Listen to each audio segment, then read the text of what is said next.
నేను ఐగుప్తులో ఉన్న నా ప్రజల బాధలను ఆ,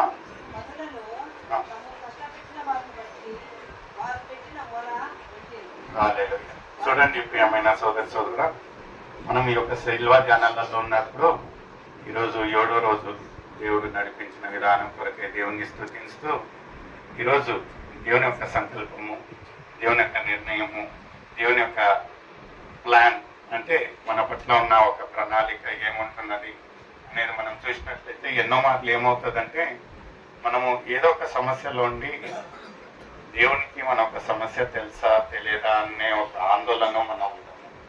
ఎందుకంటే ఎందుకు ఇంత నేను దేవునిలో ఉన్నాను, ఇంత అతుక్కొని ఉన్నాను, ఇంకా నాకు ఇలాంటి ఒక శ్రమ వస్తూ ఉంటున్నది, దేవుడు నా పరిస్థితి చూస్తూ ఉంటున్నాడా లేకపోతే నన్ను తొలగేసి ముందుకెళ్ళాడా అనే ఒక సంశయంలో మనం ఉన్నప్పుడు ఈ యొక్క ఆదరించే ఒక మాటలు ఎంత చక్కగా ఉంటున్నాయంటే, ఇక్కడ ఎవరైతే ఐగుప్తులు ఎవరైతే ఇజ్రాయేలులను శ్రమ పెడతా ఉంటున్నారో దేవునికి ఒక మొర ఆలకించినట్టు మనం చూస్తూ ఉంటున్నాము. ఇక్కడ దేవుడు ఒక ఇజ్రాయేలీల పట్ల ఉన్న ఒక ప్రేమ ఎలాంటి ఒక ప్రేమ అంటే వాళ్ళను బాధ పెట్టేది, వాళ్ళు బాధపడేది, వాళ్ళని హింసించేది ఈయనకి ఎంత దుఃఖకరమైన ఒక సన్నివేశము. ఇక్కడ బాధపడుతూ ఆయన పలికే మాటలు ఎవరితో పలుకుతూ ఉంటున్నాడంటే ఈ యొక్క మాటలు మోషేతో పలుకుతూ ఉంటున్నాడు.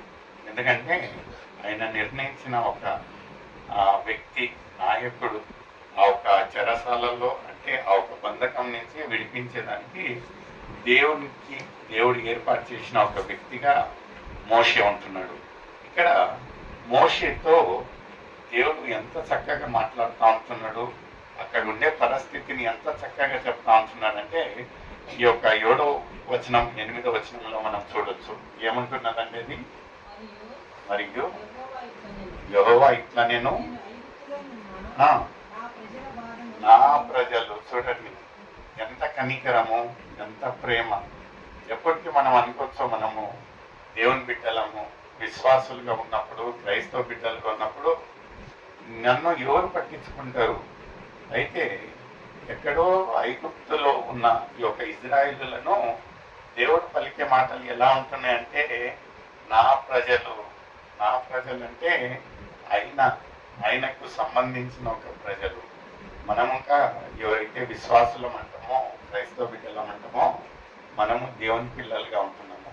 మన ఒక మొరలను కానివ్వండి, మన ఒక పరిస్థితులను కానివ్వండి, దేవునికి ప్రతి ఒక్కటి తెలుసు. ప్రియమైన సోదరుడు, ఎంతో దూరం ఉంటున్నాము, ఎంత ఆయాసకరమైన క్రియలు చేసినానో దేవుడు మనల్ని మరువడు, మన చేతిలో విడువడు.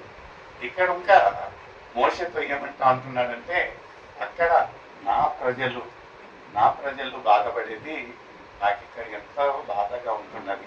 ముందు ఏముంటున్నదండి,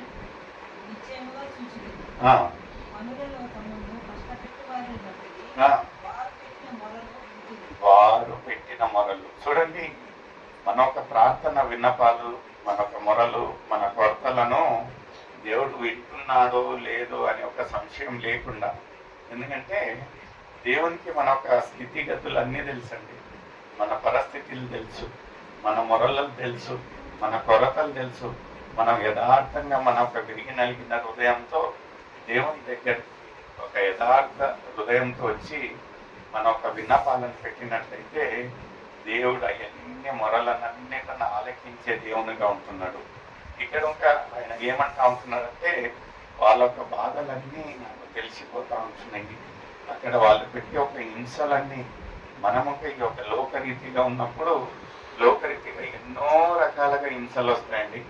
శారీరకమైన ఒక హింస, వ్యాధితో, అనారోగ్యంతో, ఆర్థికంగా అసమాధానకరమైన ఒక పరిస్థితుల ద్వారా ఇంకా మనం ఎంత వేధించబడినో మనకు ఒక నిరీక్షణ, ఒక ఆదరించే ఒక మాట ఏముంటున్నదంటే దేవుడు మన మొరలను ఆలకించుతాడు. దేవుడు మన మొరలు, మన పరిస్థితులన్నిటను ఎరిగిన దేవునిగా ఉంటున్నాడు. What is God's plan? ఇట్లా ఉన్నప్పుడు మనం ఏ ఒక్క నిరీక్షణతో మన ఒక జీవితాలను కొనసాగిస్తా ఉంటే దేవుడు has a perfect plan for us. ఎందుకంటే దేవుడు ఇక్కడ మోషను ఏర్పాటు చేస్తూ ఉంటున్నాడు ఒక నాయకత్వంలో. అక్కడ నుంచి ఏమంటా ఉంటున్నాడంటే, నీవు ఫరో దగ్గరికి వెళ్ళి నా ప్రజలను అక్కడి నుంచి విడుదల చెయ్యాలి. నిజంగా ప్రియమైన సోదరి సోదరుడు, చూడండి, కొన్ని విషయాలలో మనం ఒక నిరుత్సాహి, ఇంకా ఏ ఒక నిరీక్షణ లేని ఒక జీవితాన్ని జీవిస్తూ ఉంటే దేవుడు ఏదో రీతిగా ఎవరి ద్వారానో మనకు సహాయకరంగా మన ఒక జీవితాలలో వస్తాయి. ఇక్కడ ఇంకా లేఖనాలు ముందు ఏమంటా ఉంటున్నాయండి, ముందు చదువు. కాబట్టి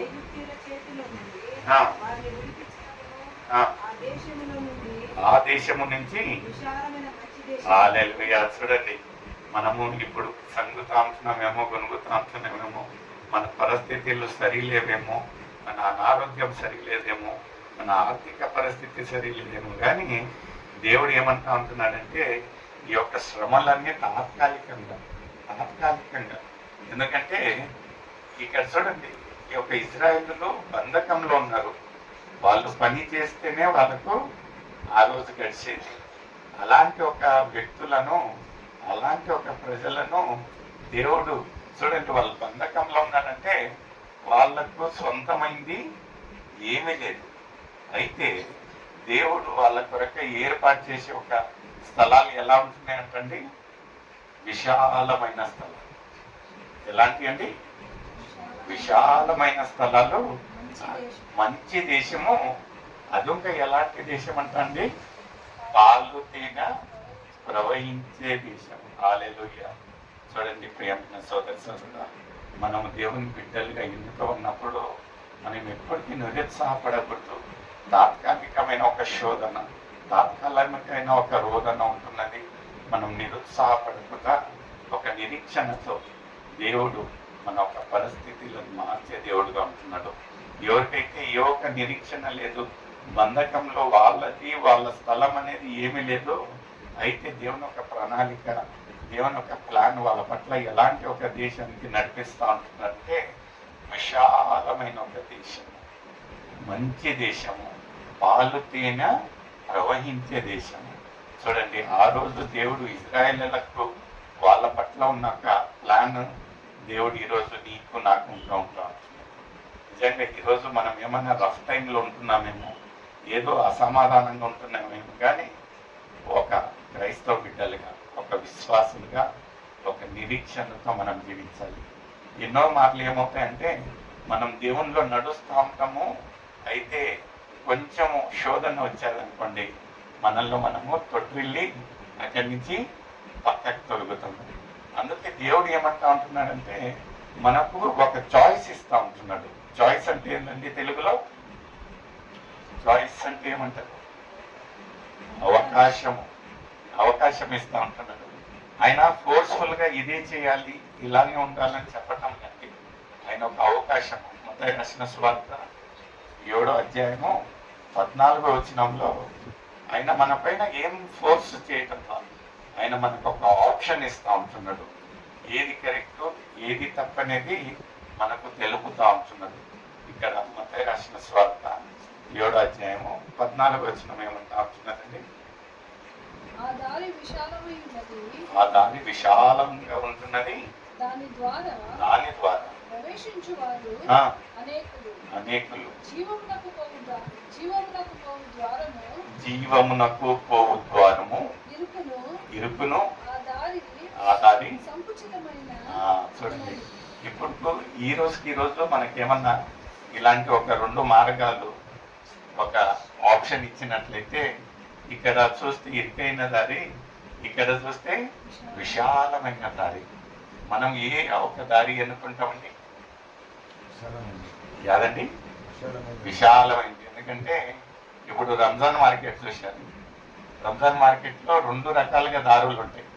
ఒకటి ఏంటంటే మనం ఎక్కడ ఇవ్వాలనో నడవాల్సిన పని లేదండి, ఆ దిక్కు నిలబడుకుంటే చాలు, ఎక్కడికి వాళ్ళే మనల్ని దొబ్బుకొని తీసుకుని పోతారు అక్కడ. ఇంకొక మార్గం ఏముంటుందంటే ట్రాఫిక్ను డైవర్ట్ చేసి ఒక విశాలమైన ఒక మార్గం ఉంటుంది. అయితే మనకు దొబ్బుకొని దోసుకునేది ఇష్టం అంటారు కదండి. అయితే ఆత్మీయులుగా మనం ఎన్నుకునే ఒక మార్గం ఎలాంటి ఒక మార్గం అంటే విశాలమైన మార్గం. ఏ ఒక్క ఇబ్బంది ఉండకూడదు, ఏ ఒక్క ఇరుకాటం ఉండకూడదు. అలాంటి ఒక మార్గాలు అందరూ ఎన్నుకుంటారండి. అయితే దేవుని చిత్తము అలాంటి మార్గం కాదు. దేవుని చిత్తము దేవునికి మనము నిత్య జీవాన్ని పొందాలంటే మనం ఏ ఒక్క మార్గాన్ని ఎన్నుకోవాలండి?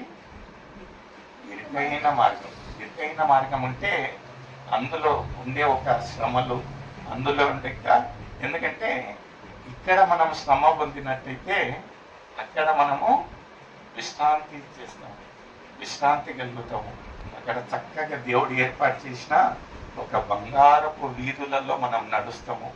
ఇక్కడనే మనం అన్ని సుఖభోగాలు పొందామనుకోండి, అక్కడ మనం ఇరుకాట్లో పోతాము. అక్కడ అగ్ని ఆరదు, పురుగు సాగదు. ఆ ఒక ధనవంతుడు లాజరు ఒక విషయంలో చూసినట్లయితే పాపము, ఆ ఒక ధనవంతుడు తిని పడేసిన ఆ కుక్కలు తిని వదిలిన ఆహారాన్ని భుజించి ఎవరు బ్రతికాడండి? లాజరయ్య బ్రతికాడు. లాజరు అయి తిని బతికిన అతను ఎవరైతే సుఖభోగాలన్నీ ఎంజాయ్ చేశాడో ఆ రోజున ఎక్కడ ఉంటున్నాడండి? మరణం తర్వాత నిత్య నరకం. అగ్ని ఆరదు, పురుగు సాగదు. అక్కడ లాజర్ను ఆయన వేడుకుంటా ఉంటున్నాడంట. ఎన్ని ఒక గ్లాస్ నీళ్ళు అడుగుతా ఉంటున్నాడండి. ఏమడుగుతా ఉంటున్నాడు ఏంటండి? ఒక్క చుక్క నీళ్ళు, ఒక్క చుక్క నీళ్ళు అడుగుతా ఉంటున్నాడు.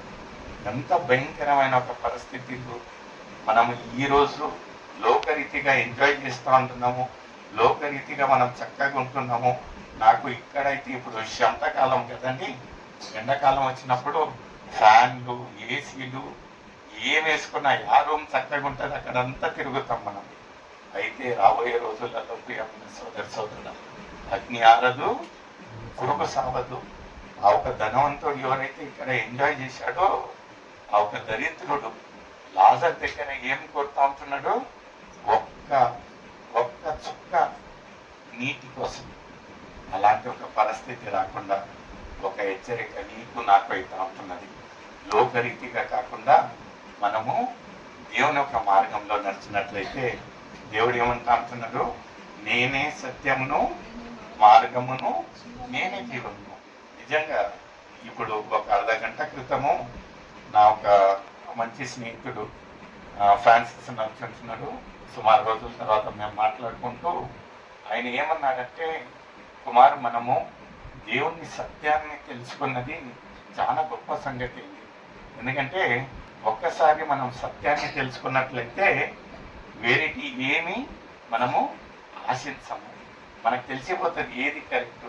సత్యాన్ని మనం తెలుసుకున్నట్లయితే మనం నడిచే మార్గాలన్నీ దేవుని వైపే తిరుగుతాయి. దేవుని వైపు మన ఒక మార్గాలను చూసినట్లయితే ఎక్కడికి పోతామండి? నిత్య జీవానికి వెళ్తాము. అందుకే అక్కడ ఏమంటా ఉంటున్నాడంటే, నేనే సత్యమును, నేనే మార్గమును, నేనే జీవమును. మా దేవుడు ఏమంటా ఉంటున్నాడంటే మీరు ఎన్నుకోవాలి, మీరు ఎన్నుకోవాలి. ఇంకొక మాట ఏమంటా ఉంటున్నాడంటే, ఈ యొక్క 40 రోజుల సారాంశము, ఈ యొక్క శిలువ ధ్యానాలు ఏం సూచిస్తూ ఉంటున్నారంటే, దేవుడు మన పట్ల చూపించిన ఒక ప్రేమ. ఎంత గొప్ప ప్రేమ ప్రియమైన సోదరుడు. ఆయన నీ కొరకే ఒక రోజున, ఈ రోజున మీరు ఇంటికి వెళ్ళి ఒక 2 నిమిషాలు నిద్రలోకి వెళ్ళకన ముందు ఒక 2 నిమిషాలు మీరు ఆలోచన చేయండి. ఏ ఒక అర్హత మనలో ఉంటున్నది, ఏ ఒక గొప్ప సంగతి మనలో ఉంటున్నది, ఏమొక విశేషత మనలో ఉంటున్నది.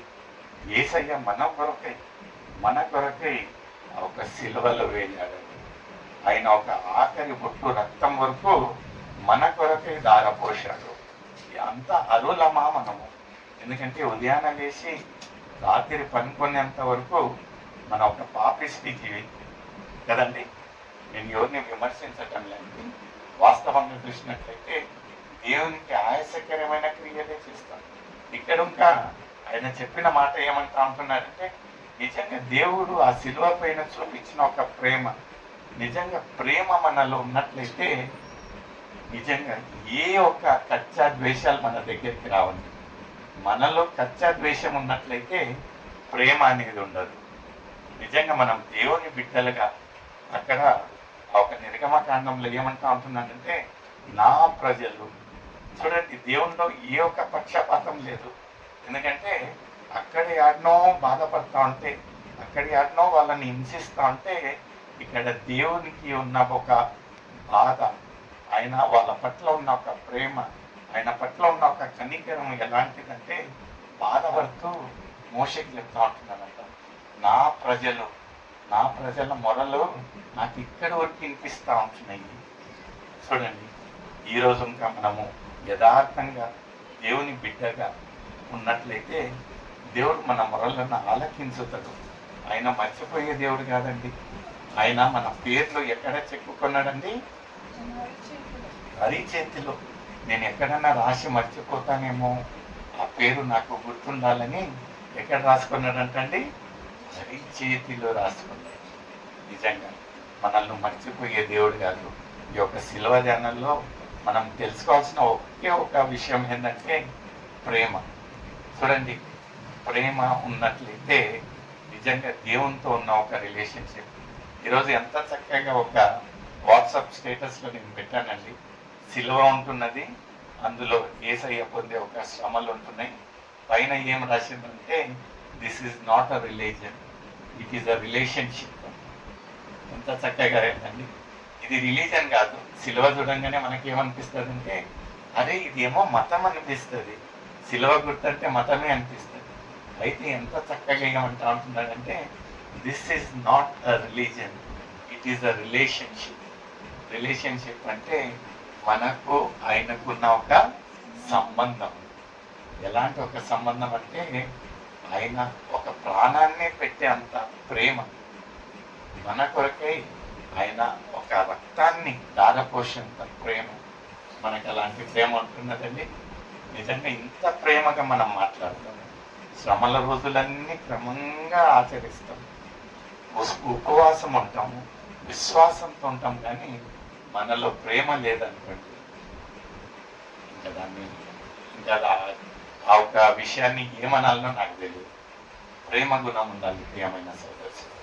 ఎందుకంటే అక్కడ ఆ ఒక మాటలో నిజంగా నాకు కళ్ళల్లో నీళ్ళు వచ్చాయి. ఆ ఒక సిలువ ఏమంటా అంటున్నా అంటే అది రిలీజియన్ కాదు, ఇట్ ఈస్ అ రిలేషన్షిప్. ఈరోజు మేము ఒక 10-15 నిమిషాలు మాత్రమే మాట్లాడుకున్నాం, నేను ఫ్రాన్సిస్ అన్న.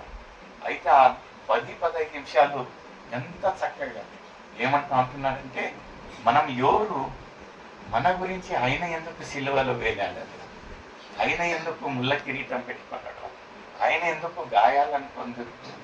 నిజంగా ఒక్కసారన్నా మనల్ని మనం పరీక్షించుకుంటా అంటున్నాము. నిజంగా ప్రియమైన సోదరు. ఇక్కడ ఇంకా మత్తయి రాసిన సువార్తలో ఏమంటా ఉంటుందంటే ఇరుకైన మార్గము, విశాలమైన మార్గం. God is giving you a choice. ఈ యొక్క 40 రోజుల శిల్వ ధ్యానాలలో ఆయన మనకే ఒక చాయిస్ ఇస్తా ఉంటున్నాడు. బిడ్డ, నీ యొక్క జీవితాన్ని మార్చుకొని ఈ యొక్క ఇరుకైన మార్గం ఏదైతే నిత్య జీవానికి తీసుకొని వెళ్తుందో నువ్వు ఆ ఒక్క మార్గాన్ని ఎన్నుకుంటా ఉంటున్నావా, లేకపోతే విశాలమైన మార్గాన్ని. ముందు మనం చూసినట్లయితే మత్తయి రాసిన సువార్త 20వ అధ్యాయము 16వ వచనం ఏమంటా ఉంటున్నదండి. అదే మత్తయి రాసిన సువార్త 20వ అధ్యాయము 16వ వచనం. ఈ ప్రకారమే కడపటి వారు మొదటి వారు.